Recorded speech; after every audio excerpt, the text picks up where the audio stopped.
دوستان عزیز، قانونگذاران محترم ایتالیا، از توجه شما به مبارزه مردم ایران برای آزادی و دموکراسی قدردانی میکنم. خوشبختانه جامعه ایتالیا و منتخبانش از دیرباز با موضوع ایران آشنا بودند. از نظر فرهنگی و علمی و اقتصادی از گذشته‌های بسیار دور بین کشورهای ما همکاری‌ها و تبادلات مستمر وجود داشته، اما حاکمیت طولانی دو دیکتاتوری سلطنتی و مذهبی باعث عقب ماندگی کشور ما شده. در سال 1357 مردم ایران انقلاب کردند تا آزادی و دموکراسی رو برقرار کنند، اما آخوندها انقلاب رو دزدیدند.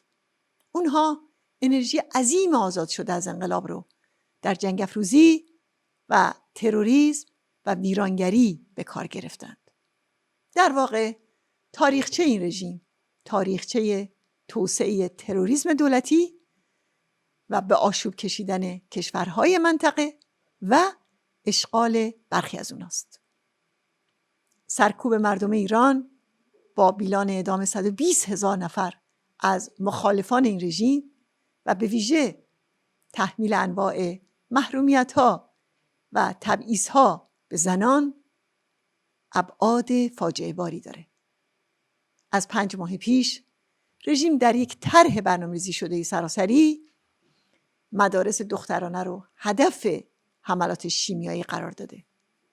این مسموم‌سازی‌ها برای ارعاب و جلوگیری از حضور زنان و دختران در قیام‌های ضد حکومتیه که نقش پیشتازی در اون ایفا کردند.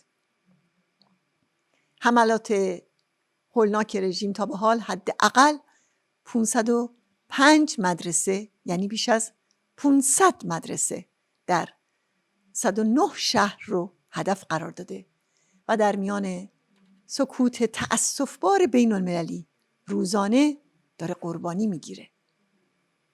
باید توجه کرد که این اقدامات جنایتبار در اصل برای یافتن مفری از تنگنای مرگبار در داخل کشوره.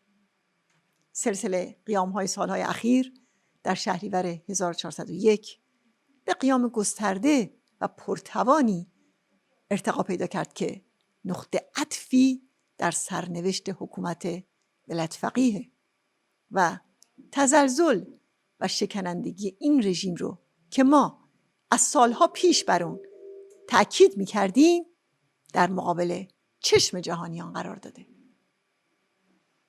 تورم 50%، کسری بودجه 50%، سقوط آزاد ارزش پول رسمی کشور، بیکاری فزاینده، فساد سیستماتیک حکومتی و اقتصاد تقریبا فلج شده جریانوار ادامه داره. اما فراتر از اینها شکنندگی رژیم ناشی از اونه که با یک جامعه به شدت آسی درگیر شده که قصد سرنگونیش رو داره.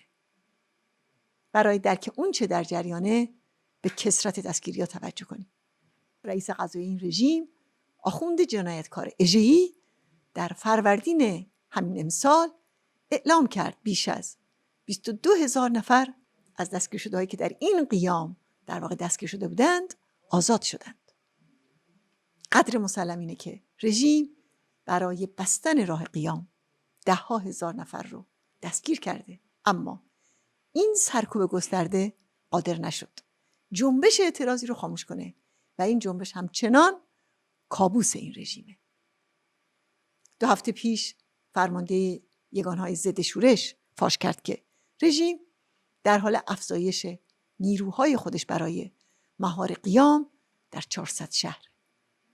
راستی چرا آخوندها نتونستن راه قیام ها رو ببندن؟ زیرا با یک جامعه انفجاری مواجهن و مردم حاضر به تحمل وضع موجود نیستن. اما این یک نارضایتی بیشکل و خود به خودی نیست. شبکه سازمان یافته مجاهدین در استانهای مختلف که واحد رزمنده اون کانون شورشیه در سازمان دادن قیام و در استمرار اون نقش جدی دارن. از ابتدای قیام تا 6 ماه بعد از اون بیش از 3600 نفر از هواداران مجاهدین دستگیر یا ناپدید شدن. اما این دستگیری‌ها نتونست دامنه فعالیت و رشد کانون شورشی رو محدود کنه. پیشبرد قیام که با فعالیت‌های اجتماعی و سیاسی و بین‌المللی گسترده‌ای تکمیل میشه، مسئولیتیه که یک جایگزین دموکراتیک یعنی شورای ملی مقاومت به عهده داره. این شورا که از 42 سال پیش برای سرنگونی این رژیم تأسیس شده، در پی ایرانیه که از گذشته یعنی استبداد سلطنتی و از حال یعنی استبداد دینی آزاد شده باشه و آینده‌ای بر اساس رأی جمهور مردم بنا کنه. یک جمهوری دموکراتیک که با چند پرنسیپ اساسی ممتاز میشه: جدایی دین و دولت، برابری زن و مرد، خودمختاری ملیت‌ها، لغو حکم اعدام و یک ایران غیر اتمی. طبق برنامه شورای ملی مقاومت بعد از سرنگونی رژیم آخوندی یک دولت موقت به مدت حداکثر 6 ماه تشکیل میشه. وظیفه اصلی اون برگزاری یک انتخابات آزاد برای تشکیل مجلس مؤسسانه. برنامه شورای ملی مقاومت از اقبال چشمگیری در میان منتخبان ملت‌های اروپا و آمریکا نیز برخورداره. بیانیه مشترک اکثریت اعضای سنای ایتالیا نمونه مهمی از این استقباله. اونها از قیام و مقاومت مردم ایران در نفی هر گونه دیکتاتوری، چه سلطنتی چه دینی، و از استقرار یک جمهوری دموکراتیک حمایت می‌کنند. در آمریکا هم اکثریت اعضای کنگره قطعنامه‌ای رو ثبت کردن که از مبارزه مردم ایران علیه رژیم‌های شاه و شیخ و همچنین از برنامه 10 ماده‌ای مقاومت برای استقرار یک جمهوری دموکراتیک مبتنی بر جدایی دین و دولت حمایت شده. در آذر ماه گذشته 125 پارلمانتر بلژیکی و در اسفند گذشته 250 تن از نمایندگان مجلسین از عوام و اعیان انگلستان بیانیه‌های مشابهی صادر کردند. بنابراین زمان اونه که دولت‌های غرب با بازنگری بنیادی سیاست خود در قبال ایران در کنار مردم ایران قرار بگیرند. قیام بزرگ ایران شرایط جامعه ایران و موقعیت رژیم رو به نحو بازگشت ناپذیری تغییر داده. عزم جامعه ایران برای به دست آوردن آزادی و دموکراسی قابل از بین بردن نیست. رژیم آخوندی هم قادر نیست حاکمیت خودش رو در برابر موج قیام‌ها حفظ کنه. جامعه جهانی از جمله ایتالیا نمیتواند با ارزیابی و نگرش پیشین خودش با دیکتاتوری دینی حاکم بر ایران برخورد کنه. این نه تنها برخلاف مصالح مردم ایرانه که خواهان سرنگونی این رژیم هستند، همچنان که خود شما اشاره کردید برخلاف صلح و امنیت جهانیه که از طرف این رژیم همواره تهدید میشه.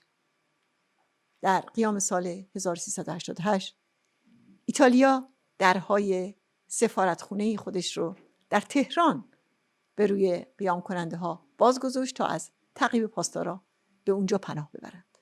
حالا مردم ایران انتظار دارن که ایتالیا درها رو به روی آخوندها و سپاه پاسداران ببنده و سپاه پاسداران رو به عنوان یک موجودیت تروریستی اعلام کنه و معامله با این رژیم رو متوقف کنه. زیرا تجارت با این رژیم، تجارت با سپاه پاسداران و سوخت رساندن به ماشین سرکوب و ترور و جنگ افروزی این رژیمه و زمان آن است که ایتالیا حقانیت و ضرورت مبارزه مردم ایران برای سرنگونی این رژیم رو تایید کنه و مشروعیت نبرد جوانان شورشگر با سپاه پاسداران رو به رسمیت بشناسه. مطمئنم که تلاش‌های شما در این جهت میتونه روشنگری بسیاری برای دولت ایتالیا داشته باشه. از همه شما متشکرم.